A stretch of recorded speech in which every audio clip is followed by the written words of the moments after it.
So welcome everyone to this webinar on mechanisms in women's group interventions. My name is Amber Peterman, and I'm an associate research professor at UNC at Chapel Hill in the Department of Public Policy. So I just wanted to acknowledge that we are in a global pandemic. And so I definitely appreciate everyone joining this morning or afternoon or evening, wherever you happen to be. And also wanted just to acknowledge that this is a very challenging time for many people, and it's great to be able to continue to share this really important evidence with everyone. So this webinar is organized and hosted by the Evidence Consortium on Women's Groups, or EKJUT, if you need more acronyms in your life. And the EKJUT aims to generate and synthesize rigorous evidence to guide implementation and strengthen policies and programs on women's groups. So there's currently a focus on India, Nigeria, and Uganda, and this consortium is led by American Institutes for Research, the Population Council, alongside other partners. So today we're going to have two presentations summarizing recent reviews on this topic from leading researchers in the field. So first we'll hear from Dr. Lou Graham, who is a Sir Henry Wellcome postdoctoral research fellow at the Institute for Global Health at the University College London.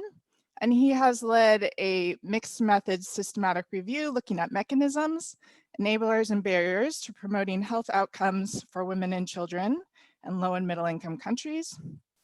And next we'll hear from Lucia Diaz-Martin and Dr. Seema Jayachandran. Lucia is a policy manager at JPAL Global, and she manages JPAL's gender sector.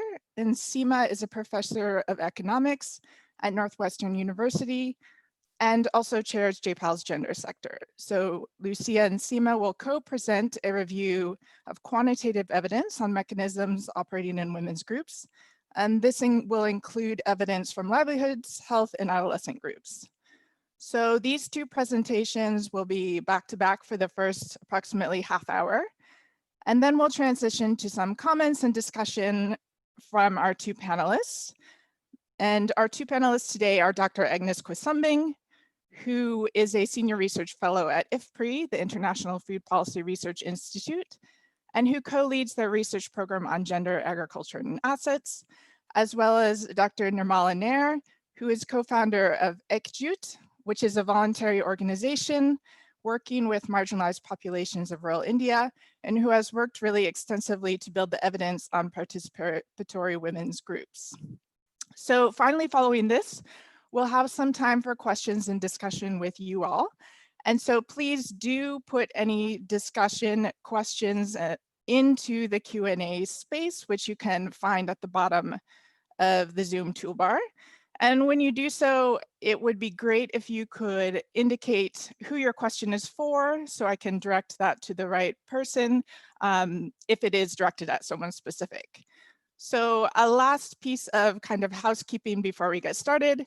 I'd mentioned that the webinar is being recorded, and all participants who joined or registered will get this link when it is posted online. So as someone myself who has just started working on women's groups, I'm really happy to see this work on mechanisms being aggregated and shared.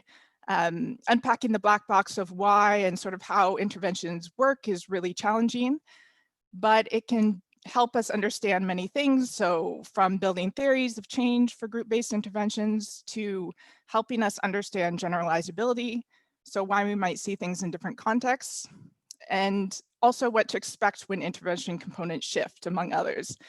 So really excited to hear the presentations today. So without further ado, I will pass over to Lou for the first presentation. So Lou, go ahead and share your screen.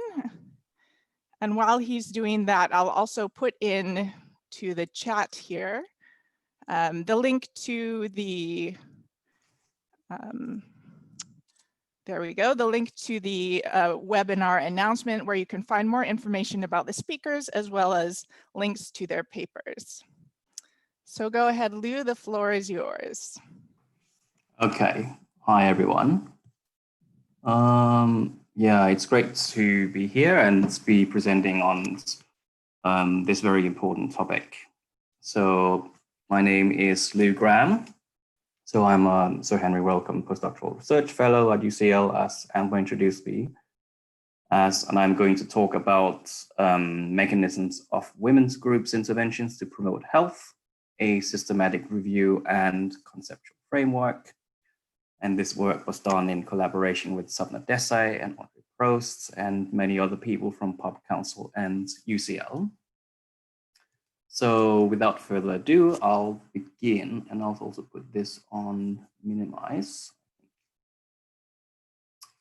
So the objective of this talk is to discuss what mechanisms, enablers, and barriers that have been proposed to explain the impact of interventions involving groups on health, and what the evidence is behind those mechanisms and modifiers, and also how we make best use of them. So roughly speaking, the systematic review will address the first two objectives, and the conceptual framework, which we'll discuss, will address the third objective. So the systematic review was conducted as follows. We began with a literature search and a study extraction, from which we got 78 studies included. Then we conducted a theory extraction and synthesis, from which we got 27 proposed mechanisms, enablers, and barriers. Then we did an evidence extraction, a quality appraisal of the evidence, and then finally an evidence synthesis. All the phases from theory extraction all the way down to evidence synthesis was done independently by two different researchers in order to reduce subjectivity, who then integrated their findings with each other.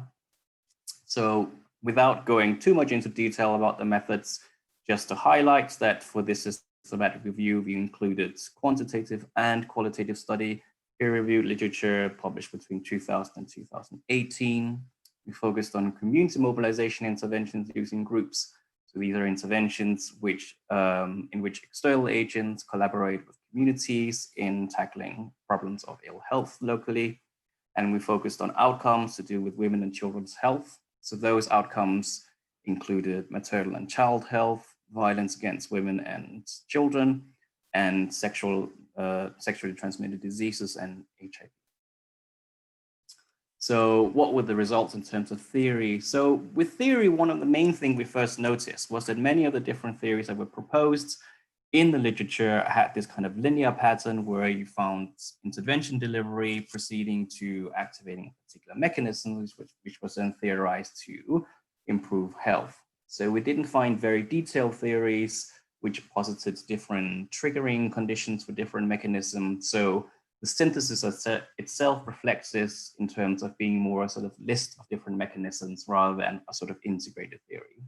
And these are the different mechanisms that came up in the lists.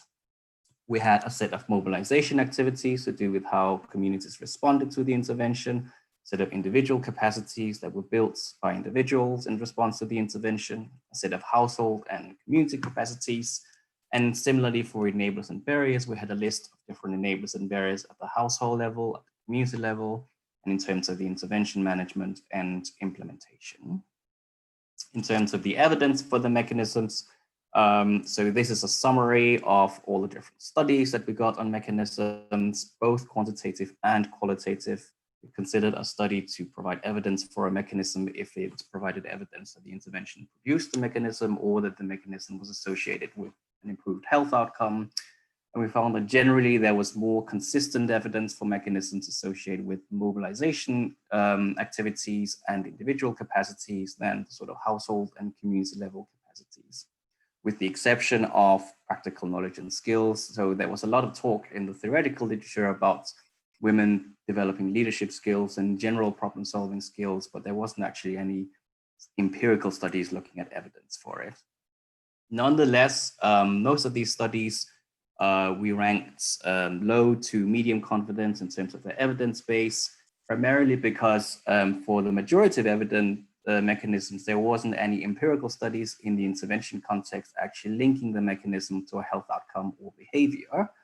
Or health behavior, and the ones that did have evidence linking them to a health outcome or health behavior didn't necessarily have evidence that supported the link. For enablers and barriers, we have somewhat more consistent evidence. So especially for intervention management and intervention implementation, we have more consistent evidence for the role in modifying the effectiveness of the intervention. But again, it's important to bear in mind that for enablers and barriers, there are much fewer studies that we found compared to studies looking at evidence for mechanisms, whereas the studies for mechanisms were sort of a mix of qualitative and quantitative studies. For enablers and barriers, it was almost exclusively qualitative studies.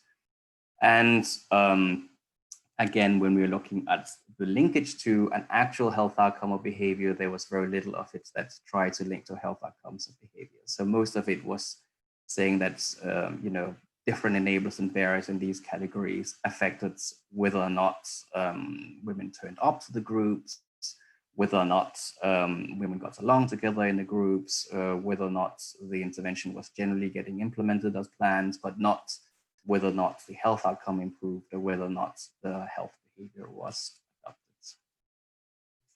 So some preliminary conclusions that we get from this. So first of all, we find that there is not really a single silver bullet. So we found a large diverse set of mechanisms and a large diverse set of modifiers, and it really didn't seem like there was strong evidence in support of or against any one mechanism or modifier. So that's the first lesson to learn. The second is that obviously we need more evidence linking mechanisms and modifiers to health outcomes. And the third lesson that we really got was we have to beware of oversimplification. So many of the different pathways to impact probably had mixed support because the theories that we tested that proposed these pathways were very linear in that the intervention delivery would then activate the mechanism, which would then activate the health outcome without proposing any kind of modifiers of that pathway. So this systematic review we did 2 years ago, and obviously a lot of things have changed in 2 years. And so we have also reflected on how we can move forwards, working with the results that we got in this systematic review. And so here I'm going to talk about what we've done since then. So one of the main things we have concluded moving forward is that we really need to start distinguishing between different types of interventions with groups. We have seen numerous different systematic reviews which conflate many different types of intervention with groups into sort of one mush. And obviously, one of the reasons why you might see quite heterogeneous evidence on mechanisms is because different types of interventions with groups will have different types of mechanisms associated with them. So we have developed this new typology, and we've also conducted another systematic review on women's groups interventions in India, both of which are going to be published in BMJ Global Health and come out in the next couple of weeks. And basically, we propose this distinction between interventions with groups that we call classroom interventions, club interventions, or collectives. And the two different dimensions that this distinction reflects is, first of all, whether or not the intervention primarily focuses on information transfer and skills training, or whether it conducts problem diagnosis and solution in collaboration with the community or the group members. And the second dimension is whether or not the intervention primarily is focused on building the capacity of individual people, the capacity of the group as such, or whether it's interested in building the capacity of the entire community. So when you combine these two different dimensions, you get the three different types of interventions.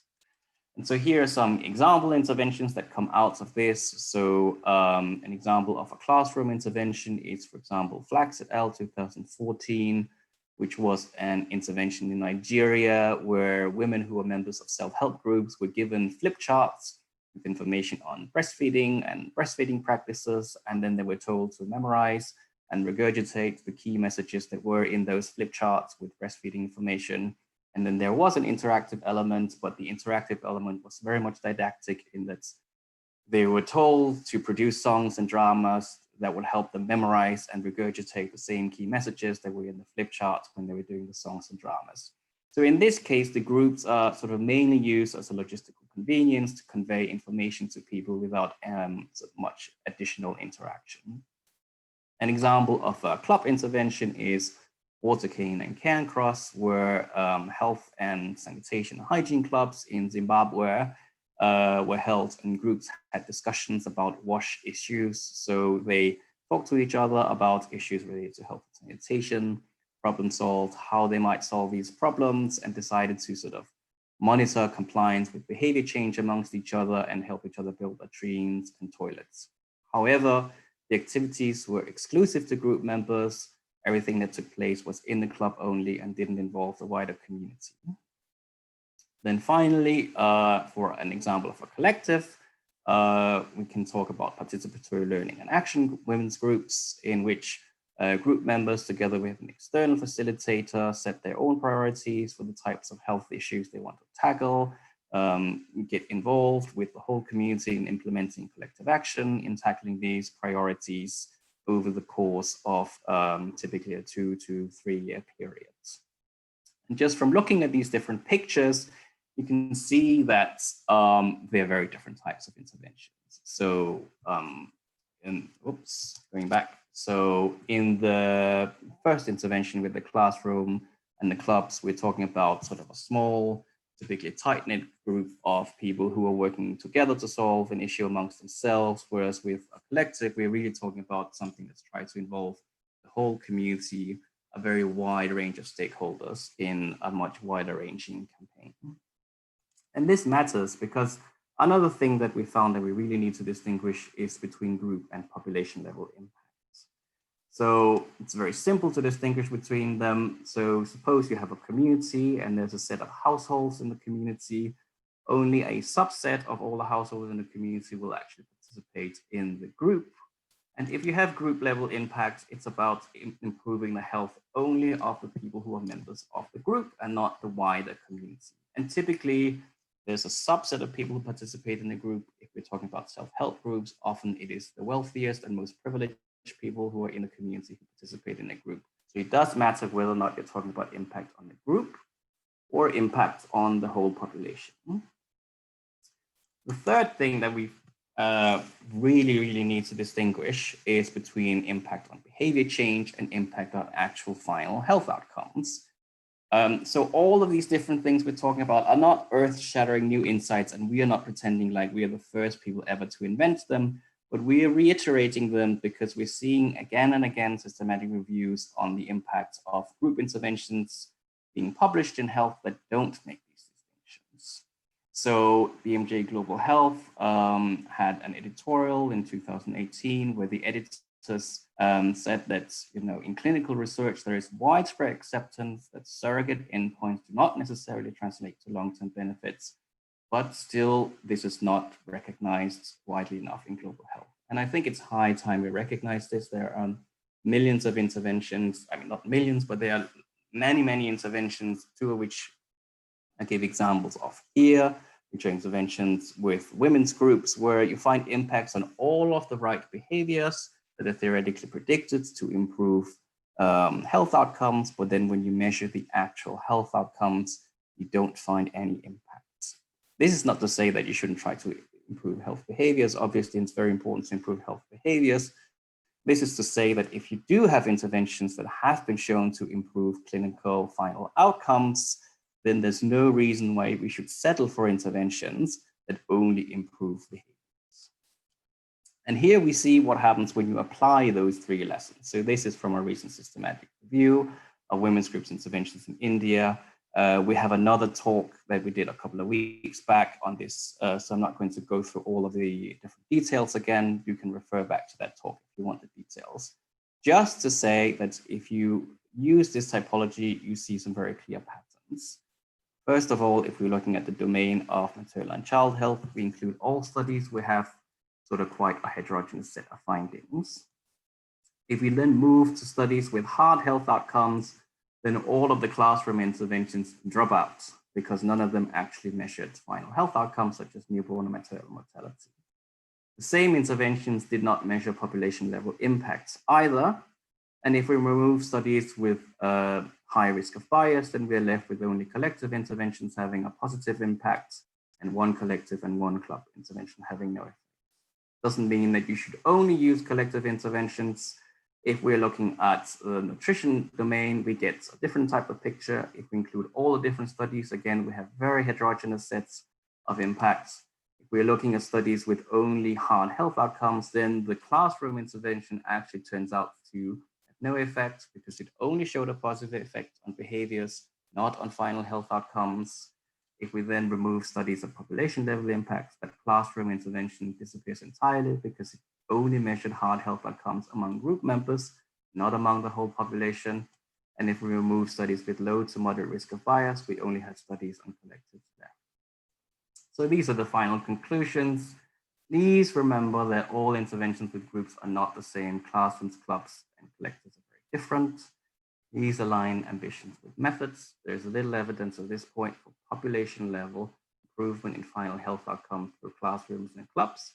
And also remember that participation is a human right in itself. There's an intrinsic value of participation enshrined in the Alma Ata Declaration of 1978, regardless of health outcomes. Thank you. That is my talk. Thanks so much, Lou. That was super interesting and really a rich set of results. And congratulations also on your forthcoming publications. I was struck by how little evidence with confidence we actually have linking some of these mechanisms and barriers to actual health outcomes, despite kind of all these, all the bars we saw, a lot of them were kind of more theoretical than actually with a lot of evidence behind them. So this does, of course, give us a range of factors and some clues on what to measure and what to take into account in future studies, though. So also quite promising, I think, looking forward on what to do next. So now I'm going to hand over to Seema and Lucia. So for the second presentation. So go ahead and share your screen. Great, we can see it coming up. And I'm passing the mic to you.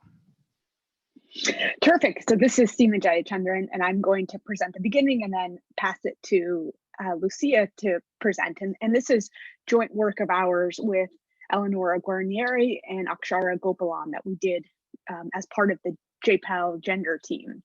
And I want to first thank ECWG for organizing this and Amber for moderating it. So next slide, please, Lucia. So what is the motivation for our review? As Lou said, there are several reviews, and kind of our take on this is that there's a lot of interest in women's groups, but we still don't have clarity on whether and if so how women's groups offer unique benefits that can't be harnessed through more individual-based interventions. And in the space of reviews of women's groups, we aimed to have two distinctions or kind of main contributions. One is we aren't focusing on one specific type of group. So we're kind of trying to review groups broadly, financial groups, health groups, and see commonalities among them. And then second, we have this focus on what is the evidence on the mechanisms to create impacts with an eye to could these mechanisms was the nature of the group interaction essential to those mechanisms. Next slide, please. Okay, so I'm going to do a couple things. We're jointly going to do a couple of things. I'm going to describe what the review is and then summarize our main findings. And let me give them to you here. Our main conclusion of our review is that the primary benefit of groups that's been documented in the studies that we review is as a platform for delivering resources, whether that's financial resources or training. So a platform to deliver interventions. We also find that there's evidence that groups strengthen or leverage existing social networks. There's very little evidence that women's groups, let me phrase this as said on the slide, women's groups don't typically generate impacts outside the core function of the group. So if the function was financial, sort of do we see impacts in other domains? There's not much evidence of that. And then finally, that additional research on cost effectiveness is needed to understand the potential of groups. And by that, what we mean is that there's some potential benefits of using the group model, but also some potential downsides, both kind of financial and in terms of coordination or exclusion, and we saw a gap in the evidence on that cost side. Next slide, please. Okay, so let me first start with describing the nature of the study. We focused on randomized and natural experiments, so quantitative evidence that had a research design that was trying to isolate the causal effect of the intervention. And so, that focus kind of reflects our expertise as coming from as JPAL and quantitative researchers, and we include 72 studies that analyze the impact of group-based models. And so the characteristics of groups were there was voluntary membership, there was some member contribution of time, labor, money, or other assets. So sort of I was trying to go beyond that, what Lou described as the classroom model, and have some sort of true group identity and a regular face-to-face interaction among the members. And we look at 3 types of groups that we classify as livelihoods and financial groups, health groups, and adolescent groups. We started out looking at environmental natural resources groups, and there were too few to kind of draw strong conclusions, so we ended up not including those in what I'm going to talk about today. Next slide, please. Okay, so here is the broad way we thought about the types of mechanisms that group-based interventions could generate, where we're making the distinction between 2 types of mechanisms, the green and the orange, where on top are what we just are calling groups serving as a platform for delivery of an intervention. That could be giving financial resources, delivering credit. It could be access to information. It could be training on hard skills or soft skills, or self-efficacy.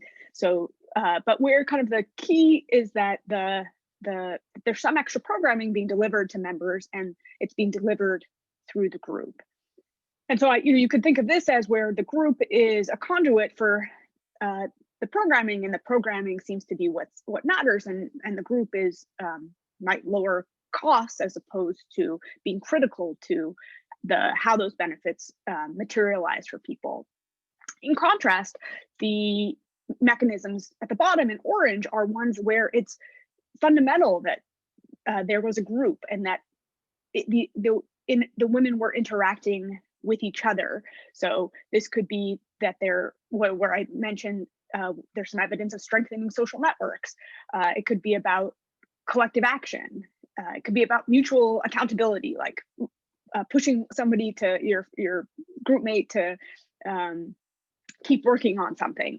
It could be soft skills. So some of these mechanisms could be either directly delivered through training, or they could be generated through the interactions with one another. So similarly, power within, and we're using power within, I should say. This is a term coined by Nair Kabir to describe some of the concepts like of women's agency, like self-efficacy, et cetera, that are from a sort of a psychological inner basis. So some of those mechanisms could be generated, the same kinds of mechanisms could be generated either way. But the distinction is whether the interactions among people were fundamental or incidental to the real benefits to women. Okay, so next slide, please, Lucia. Okay, so what were the challenges and limitations of this review? Just we're saying, there's a diversity of program models. So as Lou alluded to, and so and not just on the dimension he described, but on many dimensions. And so we tried to find a balance in our review of identifying differences and but also seeing parallels. In terms of consistency in testing mechanisms, there's a lot of variation in how intentional researchers measured mechanisms and tested them or even mentioned them. So, not just kind of exactly what the outcome measure was, but just even at a broader level, how they were conceptualized or whether they were assessed. And then, just what do we mean by mechanisms? We mean them as just the causal pathways through which we might have outcomes on kind of the eventual outcomes like health. And so for many studies, these are actual intermediate outcomes in the research study, and then for others, they're just discussed as a possible explanation for the effect. We found some gaps in the literature. So when we talk about the kind of the evidence on groups as platforms or mechanisms operating among women, part of it, we'll talk about kind of, is this absence of evidence or evidence of absence? And so on many of the social and soft skills aspects of groups, there is lack of data. So, kind of the ultimate goal is to have a common way to measure this across studies, but even just more studies measuring this is a gap that we think ought to be filled. I think, if I had to say kind of what would be the ultimate way for me to kind of think conceptually about these two broad types of mechanisms and sort between them, it would be wonderful to have studies that compared group models against individual models, both just from a cost effectiveness point of view, but also just from a scientific point of view to start to understand the mechanism. So there's sort of few of any studies that kind of did that horse race. And finally, there's little evidence on the cost side of things. Next slide, please. Okay, let me now turn to the summary of the findings, and I'll talk about the first one and then pass it to Lucia. Next slide. Okay, so the main finding of our review is that the primary benefit of groups is to provide a platform to deliver resources. That there are lots of times that women, people in general, can benefit from having some sort of good or service or activity, and that providing it through the group can potentially make it more logistically feasible and cost effective. But that what was being delivered was the primary way that the research suggested women are benefiting from these groups. And so I'm now going to turn to Lucia to talk about what evidence there is on the other type of intervention, where not as a platform, but interaction among group members. Thanks, Seema. In addition, our next finding on the mechanisms operating in women's groups is that we did find evidence of some group-specific mechanisms across different women's group types, though as Seema outlined, they were tested less frequently. Specifically, different women's groups programs that measured social networks found that the groups encouraged the formation of social networks that were sometimes a mechanism that led to other outcomes. The evidence was particularly strong in financial groups, where evaluations of different group-based programs such as microcredit groups or self-help groups, SHGs, found that social networks played a role in generating positive outcomes such as facilitating risk sharing or contributing to political engagement. Meanwhile, two studies of financial groups found that the groups created stronger social networks as an outcome in itself and didn't identify other downstream outcomes resulting from the increased social networks. There were also a couple studies of financial groups that found qualitative but not quantitative evidence of increased social networks or social capital, just to highlight that there was some heterogeneity in the findings. Moving on to adolescent groups, there was also evidence that adolescent groups strengthen social networks. Typically, this was measured as an outcome in itself. Meanwhile, evidence from health groups was much more limited, though there were two studies that highlighted anecdotally that social networks played a factor. So turning to different sorts of mechanisms, there was additionally some suggestive evidence on some related mechanisms, moral support and mutual accountability that we think would be interesting to explore further. So on moral support, there was some kind of interesting anecdotal evidence in a couple studies on women's health groups. And this mechanism seemed especially promising because of the compelling evidence from outside of group-based interventions that have indicated that moral support might be an important mechanism to achieve positive outcomes for women. And we described these a little bit more in the paper, and in the interest of time, I won't go into more detail here, but this was one mechanism that we thought would be interesting to explore more within the context of groups. And on mutual accountability, this mechanism was especially prominent in financial groups.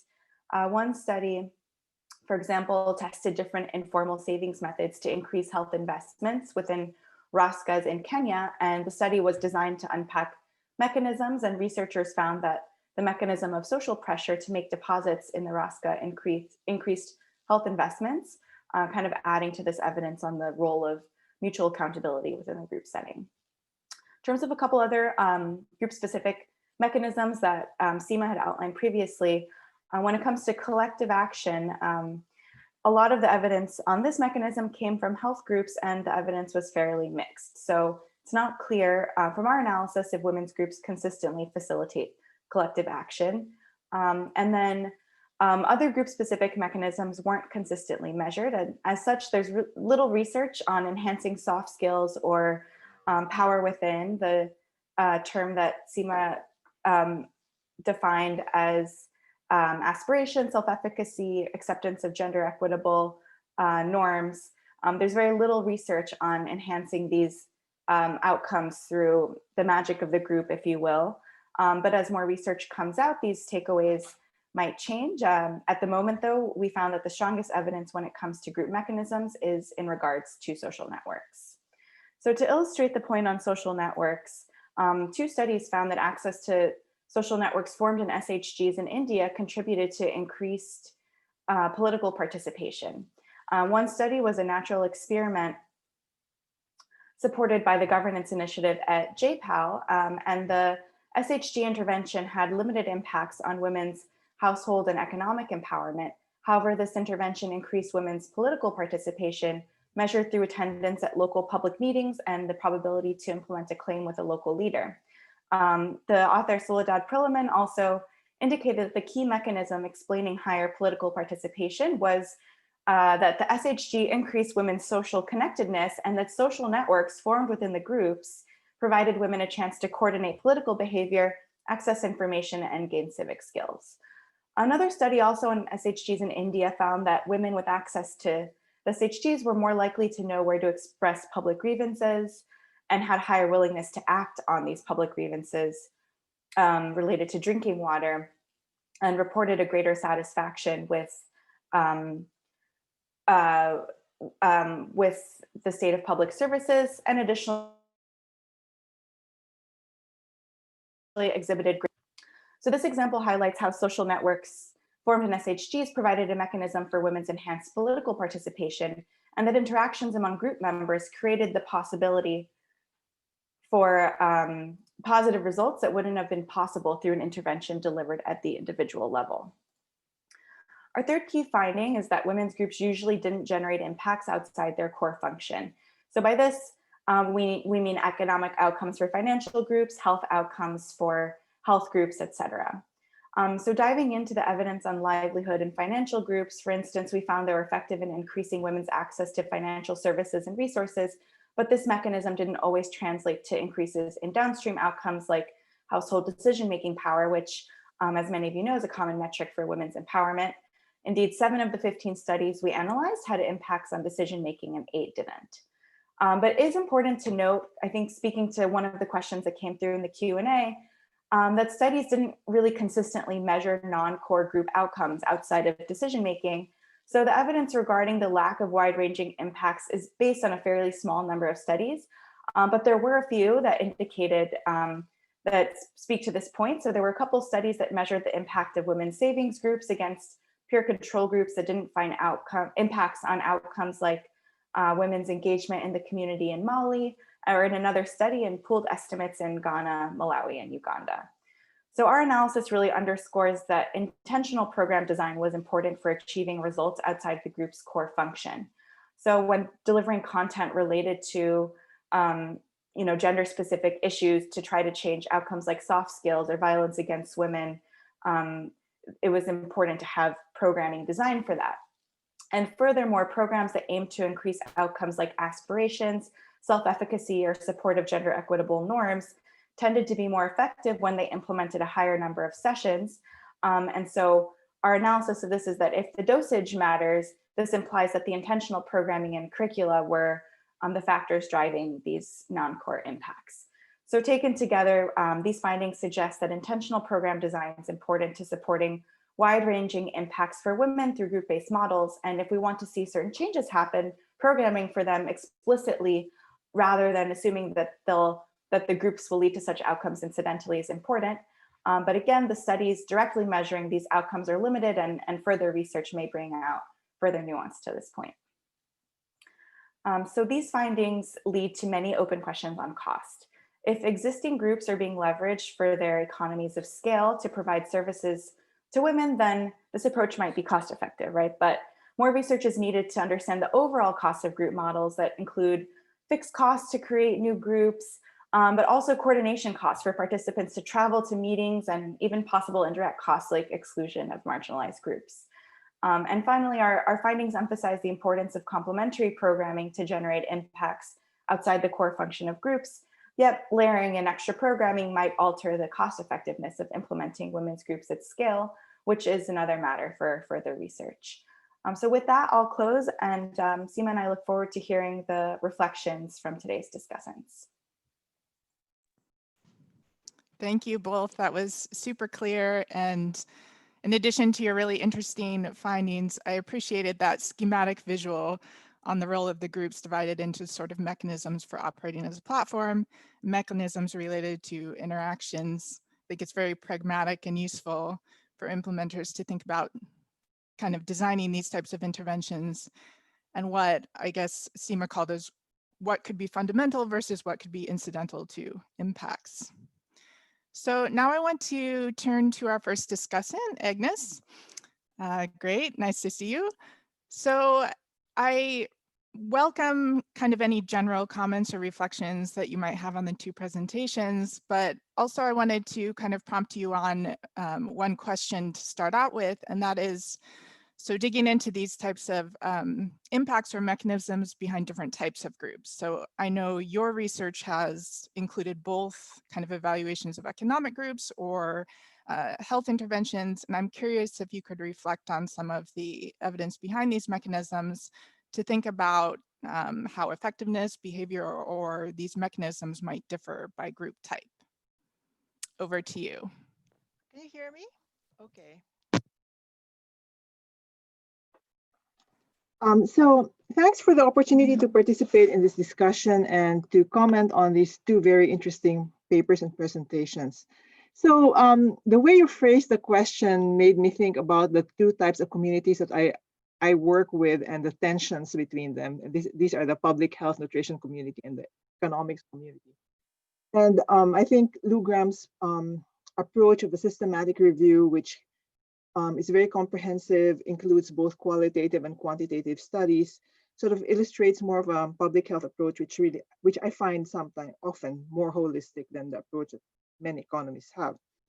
What I find interesting in both, and also because I read Lou's other paper, which was on how to overcome participation dilemmas in community mobilization, is that I think that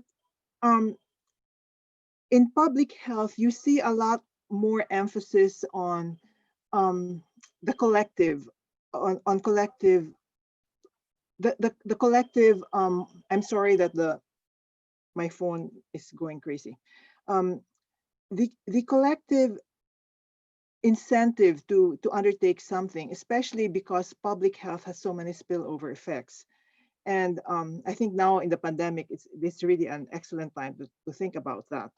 So I do feel that evaluations which are being undertaken by the public health community may tend to focus on some of these intangible motivational aspects of groups more than evaluations which are being run by economists. And maybe when I look at sort of both papers side by side, there are of course many commonalities across them. And what I thought was quite interesting was the idea that group-based efforts are trying to mobilize some type of power. And although the focus has been on power within, which is associated with intrinsic agency, this comes from the classification of Joe Rowlands into power within, which is intrinsic, power to, which is instrumental, and power with, which is collective. So both power within is common to both mechanisms, the group as a platform delivering services and the group as a way to leverage interactions.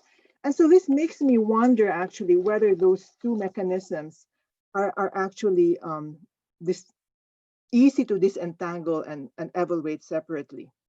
And one issue with the leveraging interactions mechanism is that it's more difficult to measure or assess quantitatively, especially the component of collective action and mobilization. So I want to go back to what Seema said earlier, whether what we're facing is an absence of evidence rather than evidence of absence. I sort of feel that I'm having some deja vu with the agriculture, nutrition, literature early on when they were trying to look for impacts of agricultural programs on nutrition and not finding anything yet because at that time, impact evaluations were not designed to measure those impacts. So if I may, I wanted to say something about measurement. Should I talk about it now or later, Amber? Now, Yeah, go for it. Okay, so I think that qualitative studies often provide insights into things that are really difficult to measure. Mixed method studies also provide these insights, but I don't think that people who do quantitative work like myself should avoid taking on that challenge. And increasingly, there are more measures of intrinsic agency, for example, like self-efficacy, autonomy, etc. But I don't think we're there yet with respect to measures of collective agency or power with. What can a person do because she's part of the group? What does the group feel it has power to do? The existing measures, for example, those in the Women's Empowerment in Agriculture Index, look only at membership within groups or within influential groups. These don't really get at that concept of collective agency. So a group of colleagues at IFPRI and at Emory University are trying to develop measures of collective efficacy in the context of IFAD projects that are being implemented through women's groups. So watch this space. But it's really a very exciting area of work, and thanks to the three speakers for presenting their work.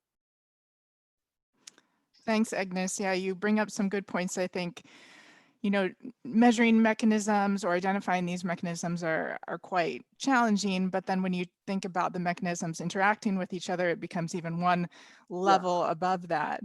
And I was going to ask you specifically about empowerment because you've worked quite extensively on the measurement and kind of the impacts of interventions on this. You sort of touched on this, so you don't have to repeat yourself, of course, but I was interested if your, you know, the findings of the reviews kind of aligned with your priors on if group-based interventions actually empower women or create agency at these different levels. So feel free to say more on that.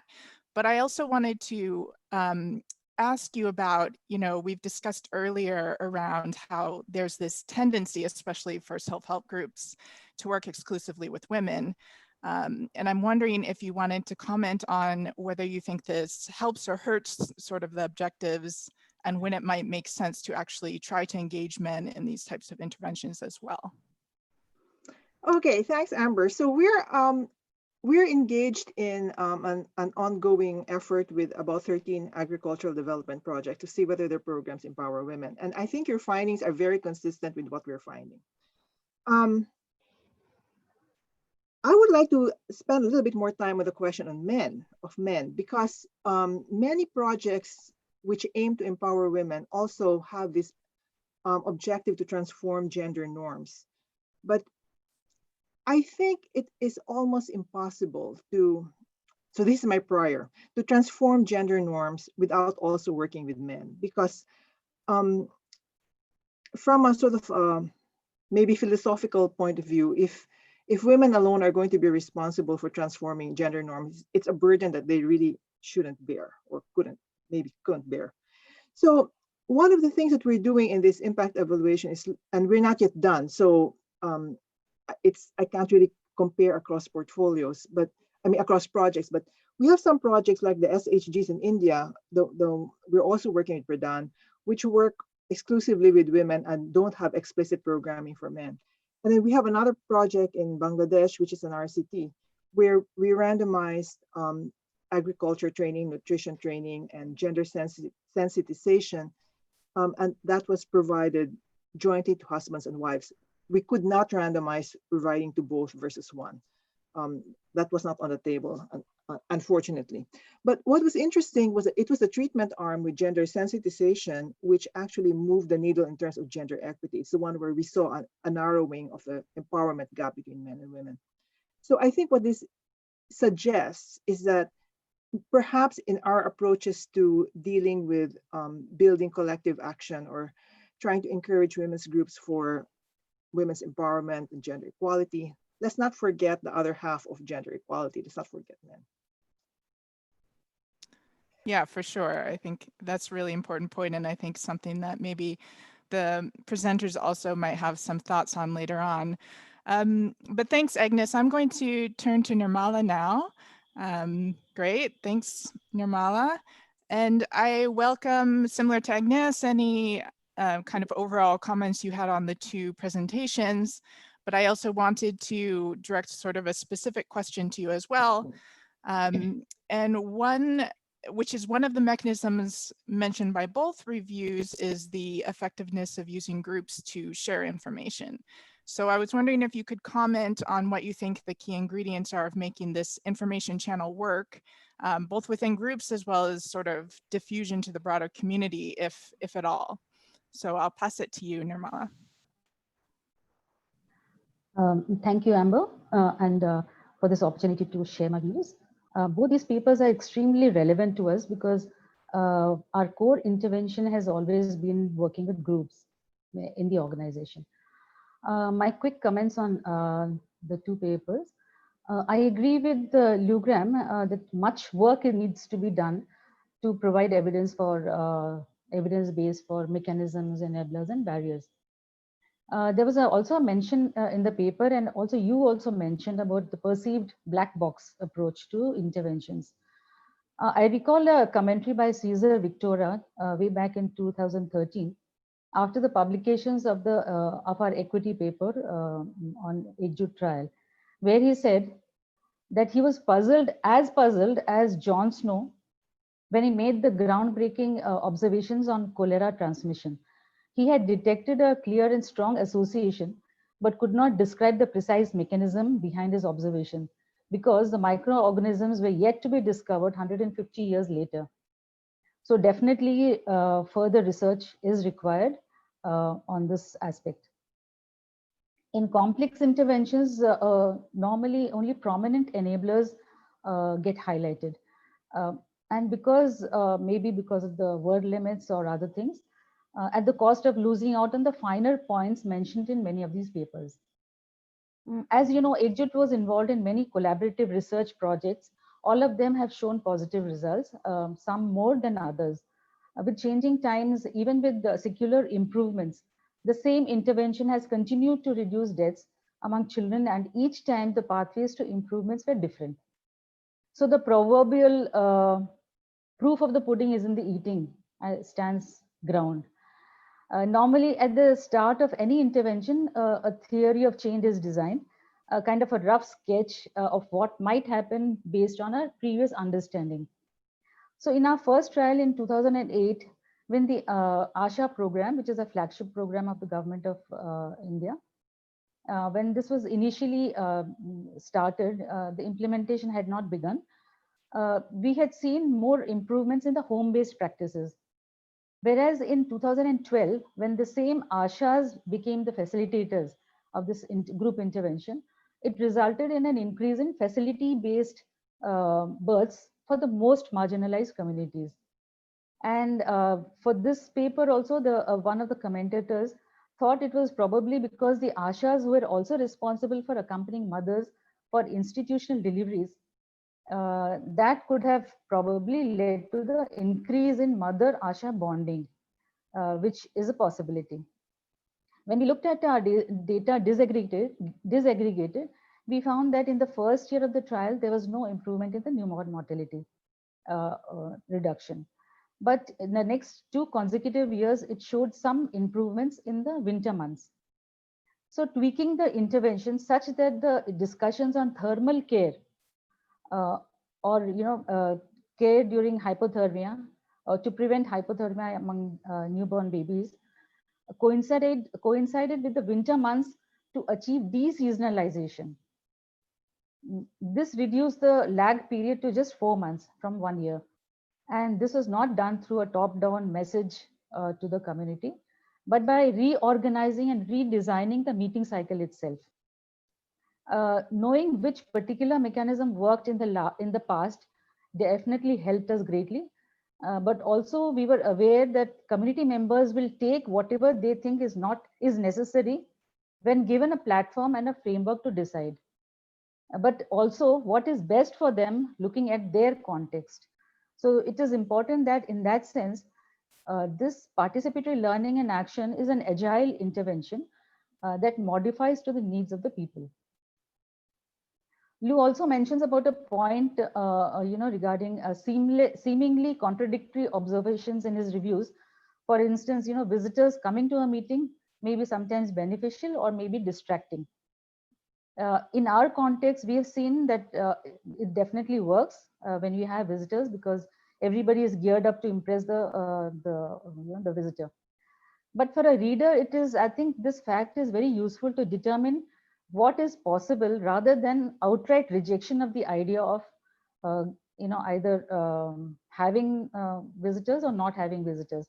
So it gives, the paper provides an option for people to consider when an intervention is designed. Maybe looking at the population they are working in, or the communities that they are working with, the local context is very significant here.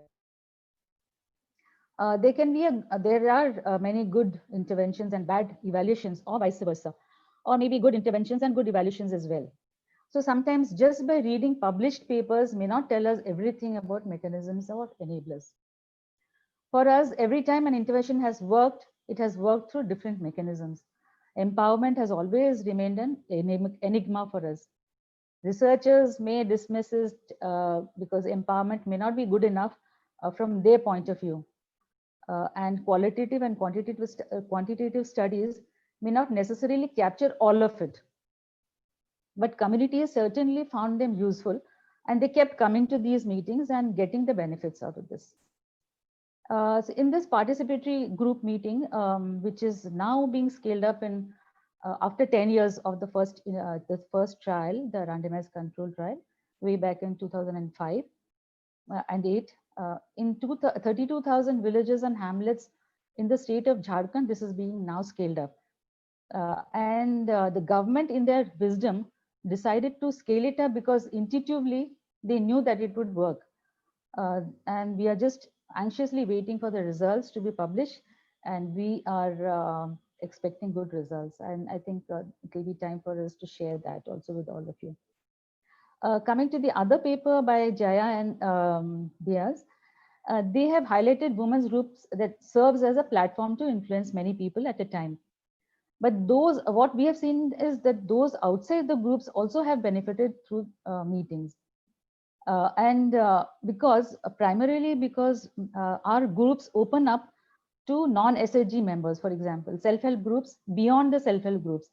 And we all know that diffusion happens, but I think it's also something that has not been cracked as yet. So we need to do more studies to understand the way diffusion happens in different societies. Most of our studies have also over the decade found to be very cost effective for the same reason that it is a platform that is easy for people to come together. Their paper also mentions about optimal way of bundling multiple interventions within groups or aligning groups with other programs. I'll just share about one of our recent trials with adolescents in a very complex intervention, which is actually a very complex intervention. And knowing fully well the challenges of dealing with adolescent health and well-being, we first did a formative research to prioritize their needs. Then introduced not only 4 mini participatory learning and action meeting cycles to include a wide areas of education, nutrition, mental health, violence, and sexual and reproductive health. But beyond that, we also included 2 other complementary activities of leadership and livelihood activities. And this is also almost coming to an end, and we are eagerly again waiting to see if bundling of interventions will give us the desired results. We also spoke about the power within, which is a very interesting terminology. And we have seen that when a facilitator was a frontline worker her existing knowledge and skills definitely improved, and considerably it also improved their agency as well as self-efficacy, because she was able to deliver her knowledge more effectively. That's all I think I have to say about this. And you also asked about some key ingredients of the information channel that works for groups as well as beyond the groups. I'll just like to say, in our paper that explains the trial, we had highlighted some around 6 key characteristics. I think I'll just refer to that once a little bit. So we spoke about, a focus on marginalized communities, because if you have to reduce newborn mortality in a country like India, we need to target those who are actually at the worst off. And high population coverage and participation with the community to develop their knowledge and skills, and being respectful to whatever the local knowledge and skills. Within groups, if you look at opening up of groups, as I already mentioned, so we according to Lu's paper, we lie somewhere between the club and the collective, that is beyond the group and beyond the SHG groups, for example, where there is unrestricted access to the meetings. So it is like a SHG group opening up to a club, opening up to non-members on a particular day in the month or something like that. And this also gives opportunities for family members and neighbors to participate equally in the discussions. For example, if 2 members of a family attend a meeting rather than just a pregnant mother, it ensures support within the household, because sometimes barriers may be within the family itself. So those get addressed when you open up the groups to other people. We've also seen that facilitators, when they speak the same language, they're able to communicate better, definitely, and discuss the context-specific tools and materials. And there is a large solidarity within the groups. So, they can ask for, or they can count on their friends and neighbors in times of need, especially financial or otherwise. And if you look at the information channel outside the group, to understand this, I think I'd like to take you back to 2005, when we were just preparing to get started with our first intervention with women's groups. We had this workshop with several organizations from Nepal, Bangladesh, Malawi, and India, trying to understand how to effectively work with women's groups. Many ideas were explored, some of which the speakers today have highlighted, like existing versus new groups, self-help groups versus non-self-help groups, fixed membership versus open membership, existing versus new groups, and open discussions or message delivery. Over 3 days, we brainstormed, and the outcome was each organization took their own lessons from the workshop, and each one did their interventions with the women's groups differently. And the end result has been quoted in Lu's paper as the meta-analysis from 7 sites. Similarly, from a PLA meeting, the participants do take back whatever they think is locally adaptable and feasible for them, not the whole, but the concepts in bits and pieces. We also know that diffusion happens, and we must also realize that most interactions within the community happens after they have left the meeting, about which we know very little, and this may be one area to explore further. And it's also important to engage with 30 seconds. Engaging with stakeholders is also very crucial, because frontline workers, village leaders also make a difference. And in our interventions, as an entry point, what we do is use this very creatively through a role play by the facilitators for the entire village, where everybody, all the stakeholders are welcome to join. And this not only highlights the problems that will be discussed in subsequent months, but it also makes it very clear. It's a kind of a consent that the community is providing you to continue with your work. And also it is also made very clear to them that no incentives will be given for attending these meetings. Thank you, Nirmala. It's great to get your both practitioner and the research perspective there. And I think you've really highlighted the fact that there are so many heterogeneities and differences across groups and across contexts, across different trials and so forth that need to be paid attention to, kind of reinforcing again what the presenters said earlier. So I want to go to some Q&A now from the audience. So I'm going to be directing these to different panelists. And I think the first set of questions is for Seema and Lucia. And so there's one question around measuring empowerment. So empowerment often has a temporal aspect. So some indicators are relevant to awareness, might change immediately after joining a group. Other indicators like confidence in speaking at meetings might take time to develop. And so the question is, how have studies you have analyzed taken the time into account? And do you think it's possible that some studies did not pick up effects that might have collected data too quickly? So if so, how should interventions and evaluations account for this? So that's the first question. And then the second question, directed again to Seema and Lucia, is around cost effectiveness. So cost effectiveness, you touched on this a bit. It's crucial to analyze the economic self-help groups. And this comment is saying the profitability ratio for self-help groups seems to be low. And so what are your comments on this observation? And what about cost effectiveness methodology could be more inclusive of social outcomes than perhaps is the current practice? So maybe I'll pass to Lucia first and then to Seema for comments on those two questions. Thanks, Amber, and thanks to the participants for your thoughtful questions. Certainly measuring empowerment and the specifics of it is something we've put a lot of thought into at JPAL. A couple of years ago, we released a practical guide to measuring women's and girls' empowerment and impact evaluations, where we unpack a lot of the relevant considerations. And certainly the temporal aspect is one of the important factors. It's important for projects to measure outcomes at a time where it seems reasonable for those specific outcomes to have materialized. So the question noted things like confidence speaking up at meetings potentially taking longer than some of the other outcomes. So I think that's certainly a great point.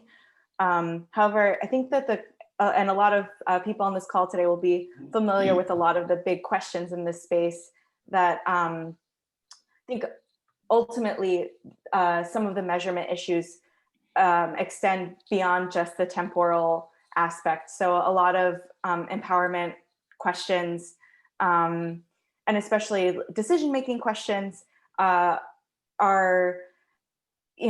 been validated extensively in LMICs and even some of like the psychological components as well have to be kind of further validated and tested in the settings in which a lot of these studies are taking place. And so that's certainly, I think, a finding that might shift as metrics are further refined. Speaking to the point on when the studies took place, that there wasn't a consistent timeline for any of them, but I would say a lot of the studies took place about a year after the intervention was implemented, but would have to go back to all the papers to have a better sense of that range, but generally not always at the conclusion of the intervention. And then just a point on the time as well, there on the kind of timing factor. There have also been some studies that have found that women's empowerment outcomes that were measured at the conclusion of the intervention actually dissipated a couple of years after. And here I'm thinking of some of the graduation studies that initially found some findings on women's empowerment in several settings, and those findings dissipated with between 2 and 4 years after the intervention was implemented. So I think that it could certainly kind of go either way. Some impacts might grow over time and others may dissipate over time. But I think it's a great point and something that kind of can merit further investigation. Seema, I'll turn over to you. Yeah, thanks everyone. Let me take the opportunity to thank the panelists and if Amber lets me make some broader points. I think maybe picking up off of something Agnes said about the difference between the public health and the economics perspective. So I actually don't think most of the interventions we evaluated or included are by economists, but they are by quantitative researchers. And I actually don't think there was a big difference in like why they are excited about groups or think groups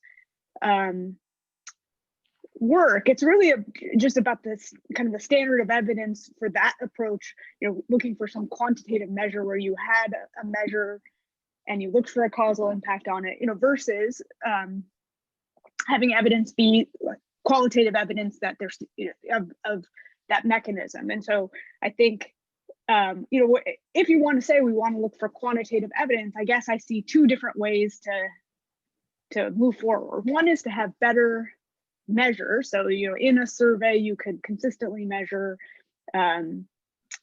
say, women's empowerment, and you have a good measure of it, and researchers consistently measure it. Or, you know, I actually think another approach would be, maybe we don't, and this is something that both Agnes and Nirmala picked up on, or, you know, but maybe there are just lots of mechanisms, and so maybe it's not important to know which ones are operating. It's always going to be different.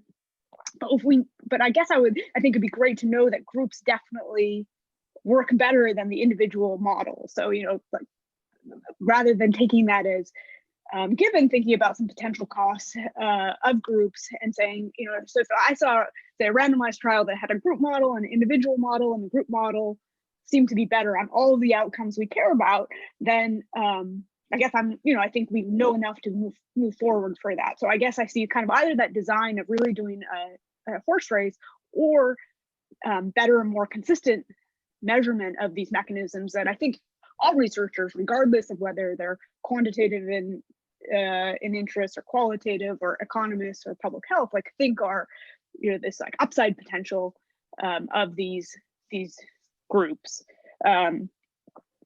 And, you know, two other small points. One is, thank you, Agnes, for correcting me on Power Within, that it was Joe Rowland's. That was a delicate, and I appreciate that. And then the second is just on this point about men versus women in a very different context. In India, I've done some work, not with groups, but with kids. And, you know, speaking to your point that women shouldn't have this burden, or maybe they can't make these norm changes. We worked with boys and girls in high schools, and we saw kind of attitudes change for both boys and girls, but boys were able to translate it more into action. So kind of their very power in society meant that interventions seems like it's more promising, has bigger impacts ultimately for boys. So I completely agree that in that setting we see involving males is important, and I think that same logic applies to probably adults, as you were saying. Thanks, Seema. Those are great follow-up points to the broader discussion. So I want to go to two more questions and direct these maybe at Lou. So one from Thomas DeHoop saying mechanisms are defined in different ways, and researchers from different disciplines may also use different definitions of these mechanisms. So does this come back to inclusion criteria? And if yes, how may the inclusion of qualitative studies in one review but not the other have resulted in differences of results? So coming back to this kind of methodological difference, and Lou, if you have kind of any insights on that from your mixed methods review. And before I let you respond to that, I'm going to also tag on another question. It's sort of a omnibus question about norm change. So this has been discussed a little bit, but the question is, how does norm change fit here, particularly if there is an impact on health outcomes and behaviors outside the group? So did any study consider large-scale unintended impacts with broader social norms change? And there's a comment on much of the work on harmful practices has struggled with both defining social norms and change in norms and linking norm change and behavior. And so kind of how do you see norm change fitting into kind of the results or conclusions that you came to? So an easy questions for you, Lou, over to you. Yeah, complicated questions. I think for the first question, when it comes to differences between qualitative and quantitative evidence. Yes, I think I think obviously, you know, there are different epistemological approaches when we tend to rely much more on qualitative evidence in the absence of quantitative evidence in the public health approach. On the other hand, there are many times when the qualitative evidence is kind of quite clear. So one question that I, for example, wondered a little bit about, and which I'll be, you know, actually I would be quite interested in hearing Seema and Lucia's own take on this, is that in the systematic review that you've done, you've classed participatory learning and action women's groups as a kind of information delivery mechanism rather than a group that leverages social interactions. And if I just share my screen, can you see my screen? Yes, we can see it. So, you know, in all of the different participatory and learning action interventions we've had, they follow a PLA cycle. So that means that the first 5 meetings are sort of, there's some information transfer there. They talk about typical maternal and newborn problems, and they have a flip chart with pictures of problems and so on and so forth in the first 5 meetings. But the remaining 1.5 years, I mean, it's 1.5 to 2 years, is basically exclusively dedicated to collective action by the community and prioritizing and taking collective action by the community. And we have studies like the study done by Mikey Rosato, where he has, you know, gone to every single women's group in a trial in Malawi, and then, you know, qualitatively identify what it did, but it was every single women's groups.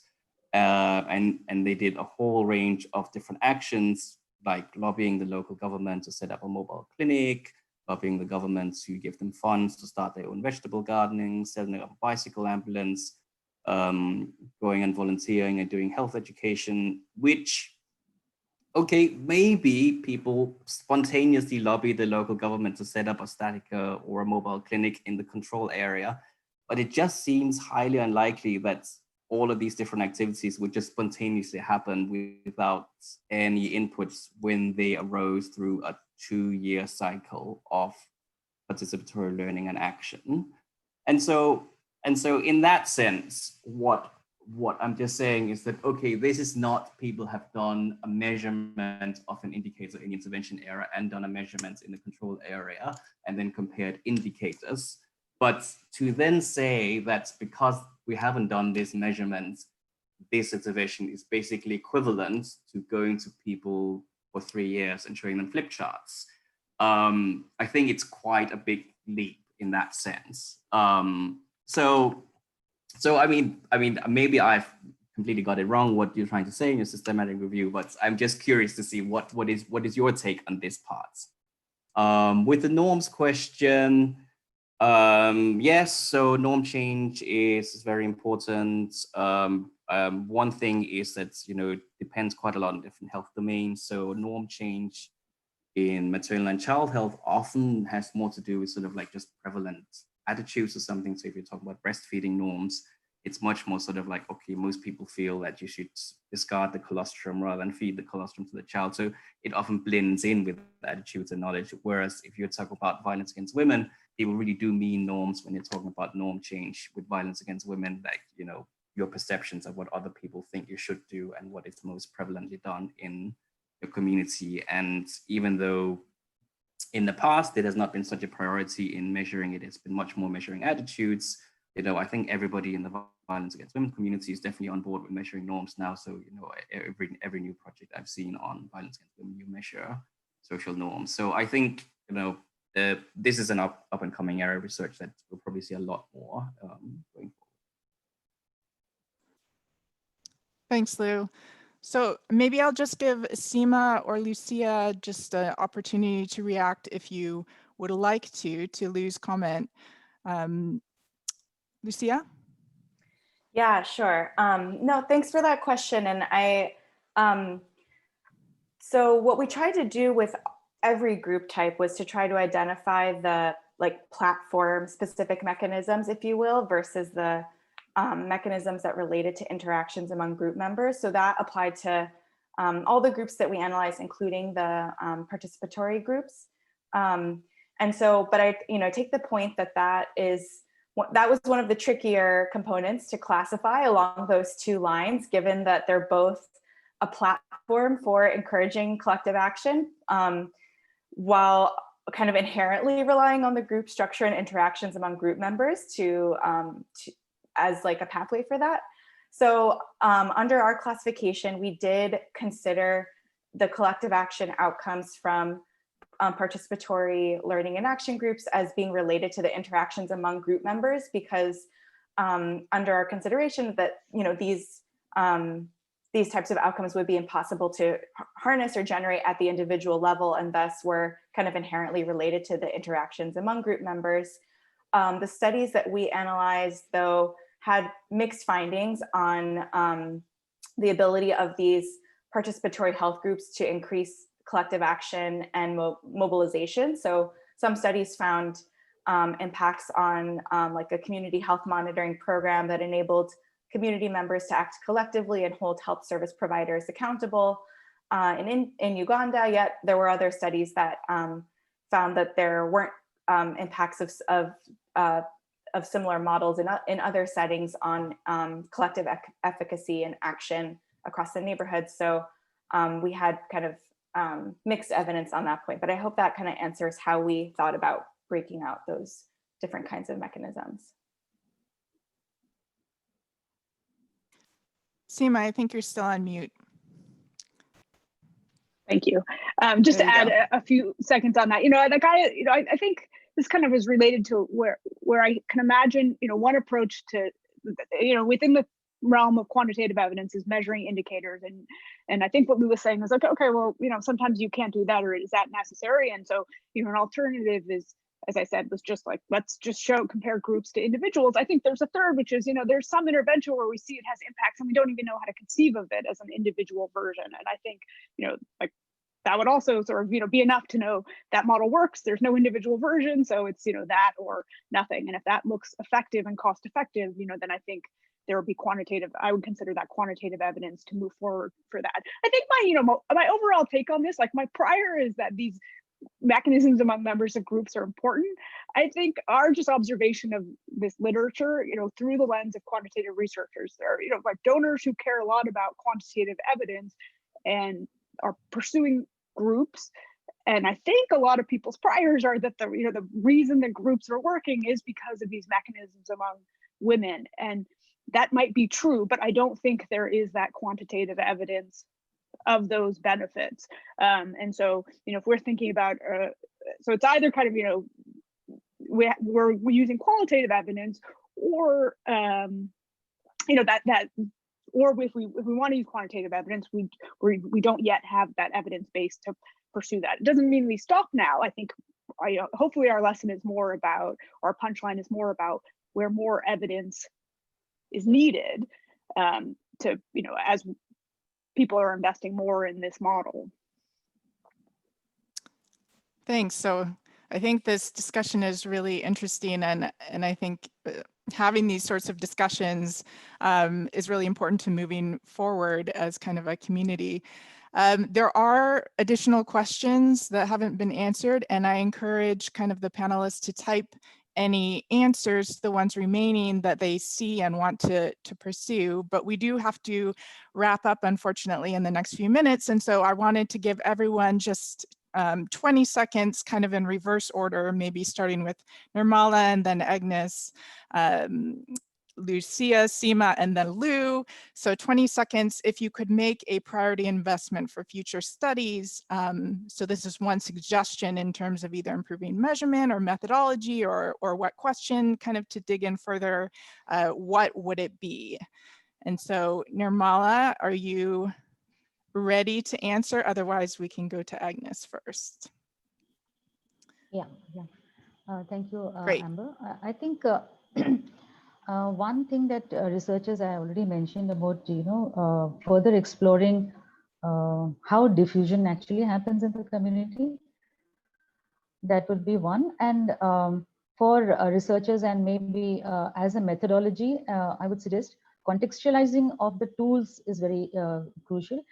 We've had, maternal newborn health picture cards for each state, and each state would be totally different because, we took help from local artists where, women need to look at these picture cards and relate to them easily. And another exercise that we did with the particularly vulnerable tribal groups was we realized that an entire manual had to be done pictorially. No words, nothing, just pictures, because the literacy levels were extremely low. And Thank you.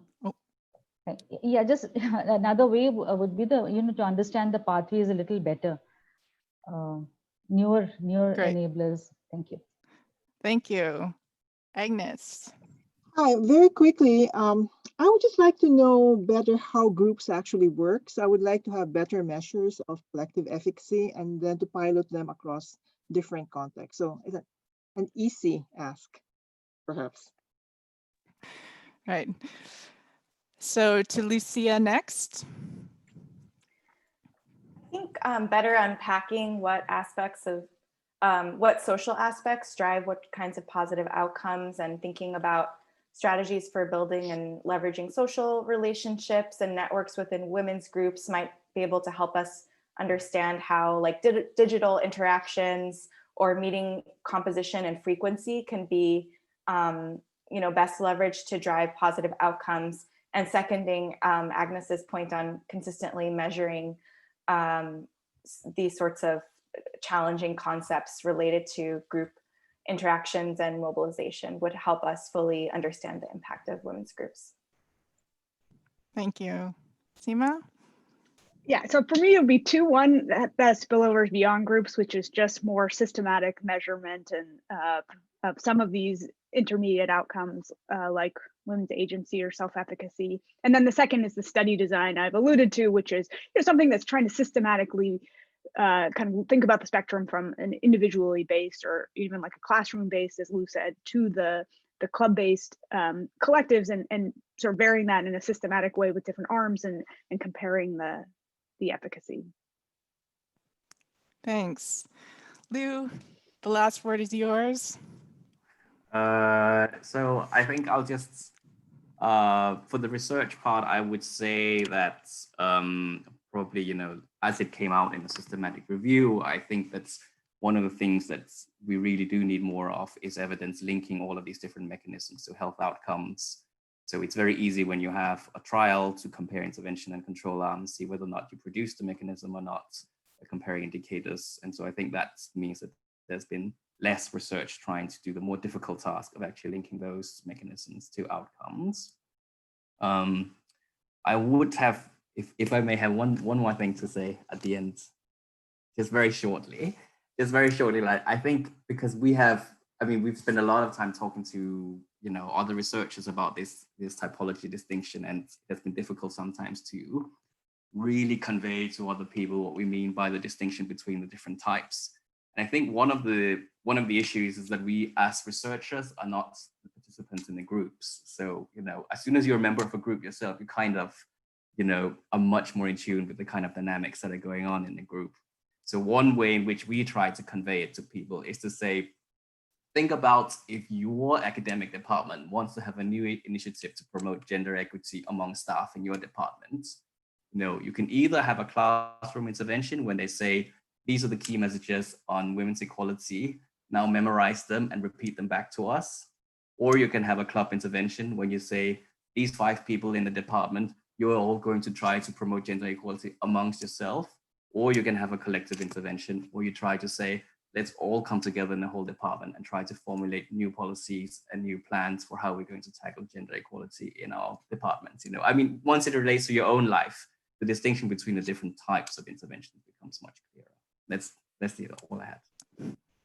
Thank you, Lou. And I think we're all top of the mind, of course, thinking about our lives now and COVID and how these sorts of interventions are just completely changed. And of course, we didn't get a chance to talk about that, but it's also very interesting. So Just to sum up, we have for the future studies a focus on diffusion, context, collective efficacy, social relationships, more systematic measures of spillovers, and of course of mechanisms. So with that, I'm going to wrap it up and thank all the presenters and the participants. We are still in a pandemic, so be kind to yourself, be kind to others, and go visit www.womensgroupsevidence.org to sign up for the newsletter, or follow the Twitter handle ECW Group for more information. So thanks everyone, till next time.